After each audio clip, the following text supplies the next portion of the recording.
தமிழ்நாட்டோட நீட் தேர்வுக்கு எதிரான போராட்டம் பல வருஷமா போயிட்டு இருக்கு. ஆனா ஒரு முக்கியமான கட்டத்துல அப்படியே நின்னுடுச்சு. இத்தனை வருஷ சட்ட போராட்டத்துக்கு பிறகும் மாநிலத்தோட முயற்சி ஏன் ஜெயிக்கல? இது மாநில அரசு கொண்டு வந்த சட்டத்துல இருந்த பிரச்சனையா, இல்ல நம்ம இந்திய அரசியல் அமைப்பே இதுக்கு ஒரு பெரிய தடையா இருந்துச்சா? வாங்க, இந்த கேள்விகளுக்கான பதில தான் இன்னைக்கு நாம ஆழமா பார்க்க போறோம். இந்த முழு விவாதத்தோட மையப்புள்ளியே ஒரு அரசு பள்ளி மாணவ எழுப்புற இந்த கேள்விதாங்க. நான் நல்ல மார்க் எடுத்தும் கோச்சிங் போக வசதி இல்லாததால என் டாக்டர் கனவு போயிடுமா? நம்ம மாநில அரசு கொண்டு வந்த சட்டம் உண்மையிலே அரசியலமைப்பால தான் தடுக்கப்பட்டுச்சா, இல்ல நம்ம சட்டத்திலே ஏதாச்சும் கோளாறு இருந்ததா? இந்த குரல் தான் இந்த சட்ட போராட்டத்தோட உண்மையான வழியையும் அதுக்கு பின்னாடி இருக்கிற மனித முகத்தையும் நமக்கு காட்டுது.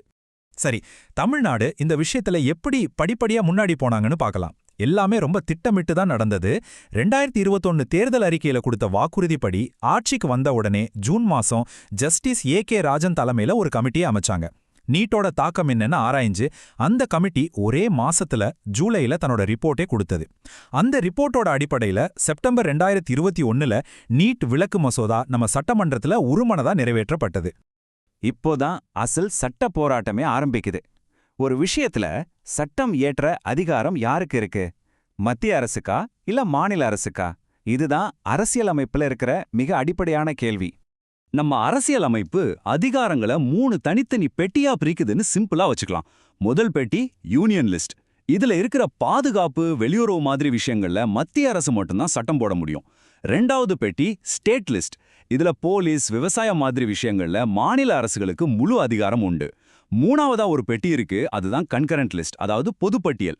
கல்வி, காடுகள் மாதிரி இதுல வர்ற விஷயங்கள்ல மத்திய அரசும் சட்டம் போடலாம், மாநில அரசும் சட்டம் போடலாம். பாருங்க, இந்த நீட் தொடர்பான முழு போராட்டமுமே இந்த 2 விதிகளுக்குள்ள தாங்க அடங்கி இருக்கு. ஒரு பக்கம் தமிழ்நாடு என்ன சொல்லுதுன்னா, மெடிக்கல் காலேஜ் அட்மிஷன்ங்கிறது கல்வி சம்பந்தப்பட்ட விஷயம், அதனால அது பொதுப்பட்டியல்ல வருது, எங்களுக்கு சட்டம் போட அதிகாரம் இருக்குன்னு வாதிடுறாங்க. ஆனா இன்னொரு பக்கம் மத்திய அரசு என்ன சொல்லுதுன்னா, இல்ல, நீட்டுங்கிறது இந்தியா முழுக்க மருத்துவ கல்வியோட தரத்தை நிர்ணயிக்கிற ஒரு விஷயம், அதனால இது எங்களுக்கான பிரத்யேக அதிகாரத்துல, அதாவது யூனியன் லிஸ்ட்ல வருதுன்னு அவங்க வாதிடுறாங்க. தமிழ்நாட்டோட முழு சட்ட வியூகமே இந்த ஒரே ஒரு அரசியலமைப்பு விதியை நம்பித்தான் இருந்துச்சு. இத மாநிலங்களுக்கான ஒரு எஸ்கேப் ரூட்னு கூட சொல்லலாம். பொதுவா பொதுப்பட்டியல்ல மத்திய சட்டமும் மாநில சட்டமும் மோதுச்சுன்னா மத்திய சட்டம் தான் ஜெயிக்கும். ஆனா இந்த ஆர்டிகிள் 254(2) படி மாநில அரசு கொண்டு வர்ற சட்டம் மத்திய சட்டத்துக்கு எதிராக இருந்தாலும் பரவாயில்ல, அதுக்கு குடியரசுத் தலைவரோட ஒப்புதல் மட்டும் கிடைச்சிட்டா அந்த சட்டம் அந்த மாநிலத்துல செல்லும். இதுதான் தமிழ்நாட்டோட பெரிய நம்பிக்கையா இருந்துச்சு. ஆனா இந்த வாதத்துல ஏற்கனவே ஒரு பெரிய ட்விஸ்ட் இருந்துச்சு. 2020ல கிறிஸ்டியன் மெடிக்கல் காலேஜ் வழக்குல சுப்ரீம் கோர்ட் என்ன சொல்லிருச்சுன்னா, நீட் ஒரு சரியான தேசிய தரம் தான் தீர்ப்பளிச்சிருச்சு. இதனால நீட் அன்னோது கல்விங்கிறத விட தரம் அன்னோ மத்திய அரசோட வாதத்துக்கு ஒரு பெரிய பலம் கிடைச்சது. இது தமிழ்நாடு எடுத்து வச்ச சட்ட போராட்டத்துக்கு ஒரு பெரிய பின்னடைவுனே சொல்லலாம். இந்த தீர்ப்பை மனசுல வச்சுக்கிட்டு தான் மசோதாவோட அடுத்தடுத்த கட்டங்களை நம்ம பார்க்கணும். சரி, வாங்க அடுத்த கட்டத்துக்கு போலாம். இந்த மசோதா சட்டமன்றத்திலிருந்து குடியரசுத் தலைவர் மாளிகை வரைக்கும் போன அந்த நீண்ட பயணத்தை இப்ப பார்க்கலாம். இதுல நடந்த தாமதங்களும் தடைகளும் ரொம்பவே முக்கியமானவை. செப்டம்பர் 2021ல மசோதா பாஸ் ஆகி ஆளுநருக்கு போகுது. பிப்ரவரி 1, 2022ல ஆளுநர் அதை திருப்பி அனுப்புறாரு. ஆனா மாநில அரசு கொஞ்சம் கூட அசரல. ஒரே வாரத்துல பிப்ரவரி 8ஆம் தேதி மறுபடியும் அதே மசோதாவை சட்டமன்றத்துல நிறைவேற்றி அனுப்புறாங்க. அரசியலமைப்பு சட்டப்படி ஒரு மசோதாவை 2வது தடவை பாஸ் பண்ணி அனுப்புனா ஆளுநர் அதை குடியரசுத் தலைவரோட பரிசீலனைக்கு அனுப்பியே ஆகணும். அவரும் அதையே செஞ்சாரு.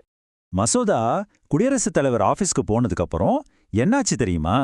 கிட்டத்தட்ட 1400 நாட்களுக்கும் மேல, அதாவது கிட்டத்தட்ட 4 வருஷம் எந்த பதிலும் இல்லாம ஒரு நீண்ட அமைதி. இது சட்ட ரீதியா ஒரு குழப்பமான நிச்சயமற்ற நிலையை உருவாக்கிடுச்சு. கடைசியா மார்ச் 4, 2025ல ஒரு முடிவு வருது. நீட் விலக்கு மசோதாவுக்கு ஒப்புதல் நிறுத்தி வைக்கப்படுகிறது. அவ்வளவுதான். எதுக்காக இந்த முடிவு எடுக்கப்பட்டதுன்னு எந்த ஒரு காரணமும் பொதுவெளியில சொல்லப்படவே இல்லை. இது நம்ம எல்லாருக்கும் மனசுல ஒரு முக்கியமான கேள்வியை எழுப்புது. குடியரசுத் தலைவர் எடுக்கிற இது மாதிரியான முடிவுகளை கோர்ட்ல போய் கேள்வி கேட்க முடியுமா, முடியாதா? நீதித்துறையோட அதிகாரம் இதுல எந்த அளவுக்கு இருக்கு? நவம்பர் 2025ல சுப்ரீம் கோர்ட்டோட ஒரு முக்கியமான தீர்ப்பு இந்த விஷயத்துல கிட்டத்தட்ட எல்லா கதவுகளையும் மூடிடுச்சுன்னே சொல்லலாம். முதல்ல குடியரசுத் தலைவருக்கோ இல்ல ஆளுநருக்கோ நீங்க இத்தனை நாளுக்குள்ள முடிவு சொல்லுங்கன்னு கோர்ட் டைம்லைன் எல்லாம் ஃபிக்ஸ் பண்ண முடியாது. 2வதா, ரொம்ப நாள் ஒரு மசோதா அப்படியே வச்சிருந்தா அது ஆட்டோமேட்டிக்கா பாஸ் ஆயிடுச்சுன்னு அர்த்தம் கிடையாது. ரொம்ப முக்கியமா, ஒரு மசோதாவோட தகுதியை பார்த்து குடியரசுத் தலைவர் எடுக்கிற முடிவை பொதுவா நீதிமன்றம் தலையிட்டு கேள்வி கேட்க முடியாதுன்னு தெளிவா சொல்லிட்டாங்க. இப்போ நம்மகிட்ட எல்லா தகவல்களும் இருக்கு. எல்லாத்தையும் ஒன்னா சேர்த்து வச்சு பாப்போம். ஆரம்பத்துல அந்த மாணவன் ஒரு கேள்வி கேட்டானே, அதுக்கான பதில இப்ப நாம தேடுவோம். நீட் தேர்வை ஒழிக்கிற முயற்சியில தமிழ்நாடு உண்மையிலே அரசியலமைப்பு ரீதியா தடுக்கப்பட்டுச்சா?